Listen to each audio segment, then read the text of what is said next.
সকালবেলায় হাঁটতে বেরিয়েছি, এমন সময় শুনি পাশের বাড়ি অনু কাকিমা ইতু কাকিমার সঙ্গে রোজকারের গল্প জুড়েছে। শুনেছিস ইতু, মিনতি বৌমা মিনতি দিকে আন্টি বলে ডাকে। অনু কাকিমার কথা শুনে ইতু কাকিমা হা হা করে সে কি ব্যঙ্গের হাসি। হ্যাঁ গো জানি তো, সারা পাড়া জানে। কি কপাল দেখো, তাই না বটে, একটা মাত্র ছেলের বউ, তাও তার মুখ থেকে মা ডাক শুনতে পেল না। এই দুঃখ কোথায় রাখে মিনতি গিন্নি, বলে একটা বিচ্ছিরি হাসি দিল অনু কাকিমা। ইতু কাকিমা মুখ বেঁকে বললো, এত চালা, কাউকে বুঝতে দেবে না গো, ভাঙবে তবু মচকাবে না। বড় বড় লেকচার দিয়ে মিনতি দি এমন একটা ভাব দেখায় যেন কোনো ব্যাপারই না। আরে ব্যাপার আবার নয়, শুধু শুধু শাক দিয়ে মাছ ঢাকার চেষ্টা করে। আমরা কি সব ঘাসে মুখ দিয়ে চলি বলো? ভাবে আমরা কিচ্ছু বুঝি না। আমি ঋদ্ধি, আমাদের পাড়াটা একান্নবর্তী পরিবারের মতো, সবার সাথে সবার খুব ভাব। পুজো বলো, পিকনিক বলো, আপদ বিপদ ভালো মন্দ সবেতেই আমাদের পাড়ার একসাথে আমরা সাহায্য করি, হই হই করি। এর মধ্যেও কিছু জনের নিয়ম করে পিএনপিসি চলে, তো আজ সেটাই হচ্ছিল। আমাদের বাড়ির সামনে যে বসার জায়গাটা আছে না, অনু কাকিমা ঋতু কাকিমা গল্প শুনে আমি খুব অবাক হয়ে গেলাম। কারণ যারা পরের এত সমালোচনা করছে তাদের ঘরের খবর অন্তত আমি খুব ভালো করে জানি। অনু কাকিমার নিজেরও একটা বৌমা আছে, চাকরি করে, ভালো পরিবারের মেয়ে, পেশায় সফটওয়্যার ইঞ্জিনিয়ার। আর কাকিমার ছেলে পলাশও খুব ভদ্র আর সভ্য, ব্যাংকে চাকরি করে। তো কাকিমা প্রতিদিন অশান্তি করে বৌমাকে নিয়ে, কেন সে চাকরি করবে, কেন সে দেরি করে বাড়ি ফিরবে, কেন সে সারাদিন সংসারে সব কাজ করবে না। কাকিমার কথায় বউ তো চাকরি করে না ছায়, সে যে গুজে টিফিন গুজে আড্ডা দিতে যাও আর আসা, আর মাসের শেষে সরকারি চাকরি কাঁড়ি কাঁড়ি টাকা। মোট কথা বৌমা সবেতেই তার চক্ষুশূল।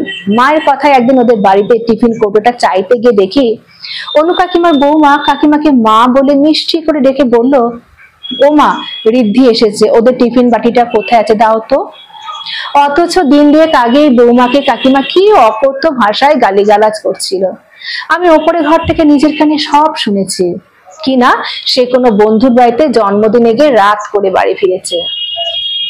এত চিৎকার চেঁচামেচি, বাবা মায়ের শিক্ষা তুলে কথাবার্তা, কিন্তু বৌদিকে কোনো কথার উত্তর দিতে শুনলাম না।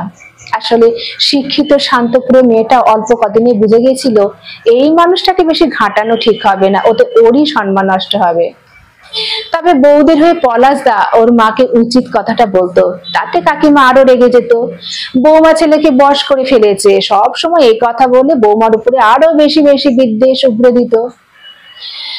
এই সব জানার পরেও তাদের এই কথোপকথন আমাকে এই কারণে বড্ড অবাক করলো। মানুষের কি অপরের সমালোচনা করার আগে একবারও নিজের কথা মনে পড়ে না? ভারী অদ্ভুত। কিভাবে শাশুড়ি শ্বশুর যদি মা বাবার ভূমিকা পালন করতে না পারে, বা উল্টো দিক থেকে বৌমাও মেয়ে হয়ে সব দায়িত্ব নিতে না পারে, তাহলে কিসের জন্য অচেনা মানুষগুলোকে মা বাবা বলে সম্বোধন করতে হবে? যে যাতে কমফোর্টেবল হয় হোক না, এগুলো জোর করে চাপিয়ে দেওয়া ছাড়া আর কিছুই নয়। গাল ভরে মা অথবা মেয়ে ডেকে বাইরে সমাজের কাছে ভালো সেজে থাকা যায়, কিন্তু মনের মিল যেখানে নেই সেখানে মা বাবা বলে শুধু ডাকতে হয়, বলেই ডাকতে হয়। তাতে কি তারা সত্যি মা বাবার মতো ভালোবাসাটা পায়, নাকি মা বাবার মতো স্নেহটা ফিরিয়ে দিতে পারে? বিষয়টা সত্যি দুর্বোধ্য আমার কাছে। আসলে মিনতি কাকিমার বাড়ির গল্পটা একটু অন্যরকম। দেখে শুনে বিয়ে হয়েছে মিনতি কাকিমার ছেলের। মেয়ে একদম ঘরোয়া, বাড়ির সমস্ত কাজে এক্সপার্ট। কাকিমার বৌমা রিয়া বৌদিকে বলতে শুনেছি, আমার মা স্কুল টিচার ছিলেন, চাইলেও মা আমাদের একদম সময় দিতে পারতেন না, আর 5 জন মায়ের মতো যত্ন করার সময় পেত না। আমার মা কখনো স্কুল ছুটির পর আনতে যেত না, বাড়িতে এসে খাবার বেড়ে দেওয়ার কেউ থাকতো না।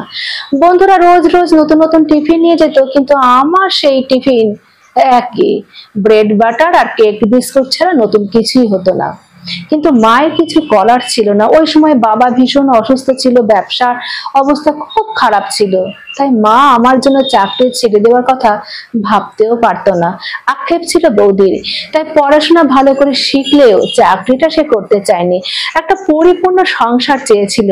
তো সেই রিয়া বিয়ের পর নতুন এসে থেকে মিনতি কাকিমাকে আন্টি আর শ্বশুরকে আঙ্কেল বলে ডাকতে শুরু করলো। বউ দেখতে এক ঘর লোকজন এসেছে, হঠাৎ করে রিয়া ও শাশুড়িকে বলল, আন্টি তুমি গয়নাগুলো তোমার লকারে ঠিক করে রাখো তো, আমি দরকার মতো চেয়ে নেবো, কেমন? এই আন্টি বলা শুনে তো সবার চক্ষু চড়ক গাছ। তখন ইতু কাকিমা বলল, তা হ্যাঁ গো নতুন বউ, শাশুড়িকে আন্টি বলছো, মা বাবাকে কিছুই শেখায়নি? পরিবারে থাকবে অথচ স্বামীর মাকে মা বলবে না, বাবাকে বাবা বলবে না, এ কেমন বিচার? শুনে ঘর শুদ্ধ সকলে চুপ হয়ে গেল। সবার মনের কথায় যেন ঠোঁট কাটা ইতু কাকিমা বলে দিলেন। কিন্তু মিনতি কাকিমা বলতে শুরু করলো, আসলে কি বলতো ইতুদি, ডাক হলো একটা নিয়ম, আমাদের তৈরি করা নিয়ম। সম্পর্ক ডাক দিয়ে গড়ে ওঠে না, গড়ে ওঠে মনের মিলে। সবই তো এই বাড়িতে পা ফেলেছে বউ, গা থেকে এখনো হলুদের গন্ধ যায়নি, এর মধ্যে একদম অপরিচিত একজন মানুষের মা হয়ে গেল। ও আমাকে এখনো চিনে উঠতে পারেনি। আর এক জীবনে একটা মানুষকে পুরোপুরি চিনে ওঠাও যায় না, কিছুটা সময় লাগে। তাই দুম করে মায়ের জায়গাটা যাকে তাকে দিয়ে দিলেই হয় না। মা আমাদের কাছে সবার উপরে, মা তো মাই হয়। শুনে ইতু কাকিমা মুখ ভার করে বললেন, তা তোমার বৌমা স্পেশাল নাকি গো? আমাদের বৌরা তো এসে থেকেই মা বলে ডাকে, শুনে মনটা ভরে যায়। মিনতি কাকিমা হেসে বললেন, ইতুদি, এই তুমি তোমার বৌমার নামে সারা পাড়ায় গল্প করে বেড়াও বৌমা ভালো নেই, অথচ সে তো তোমাকে মা বলেই ডাকে। তোমার বৌমার সাথে কি তোমার সেই মধুর সম্পর্কটা আছে? বলো, তুমি কি সেই মেয়েটার মা ডাকে মর্যাদা দিতে পারো? বলো তো। শুনে সারা ঘরে পিন ড্রপ সাইলেন্স। রিয়া বৌদি খুব সুন্দর করে বলেছিল, জেঠিমা, এই বাপি মামনে মা বাবা একটু তাকে একটা ডাক, বই তো কিছুই নয়। মুখে মধু আর অন্তরে বিষ নিয়ে কি সংসার হয়? মনের মিল, মতের মিল, ভালোবাসা, রেসপেক্ট থাকলে তুমি যে নামেই ডাকো সে সম্পর্ক সুন্দর থাকবে। আর গাল ভরা মা ডেকে যদি সেই মাকে বৃদ্ধাশ্রমে পাঠানো বুদ্ধি হাঁটো, তাহলে সেই মায়ের মাগ ডাক শুনে কি লাভ হবে বলো তো? মা মেয়ের সম্পর্ক অত সহজ নয় জেঠিমা, তাই ওই ডাক্তার অপমান করতে চায় না। যেদিন বুঝবো দুজনে আমরা মা নামে মর্যাদা রাখতে পারছি, সেদিন আন্টিকেও মা বলেই ডাকবো। ততদিন আন্টিও না হয় আমাকে বৌমা বলেই ডেকো।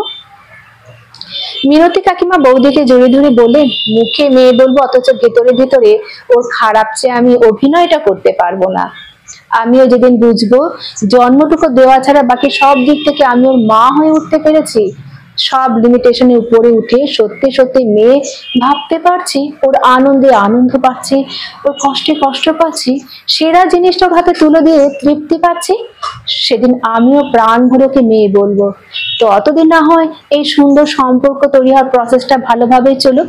সবাই বরং আশীর্বাদ করো, আমাদের ইচ্ছা যেন একদিন পূরণ হয়। কলমে পার্বতী মোদক, কণ্ঠে কেয়া।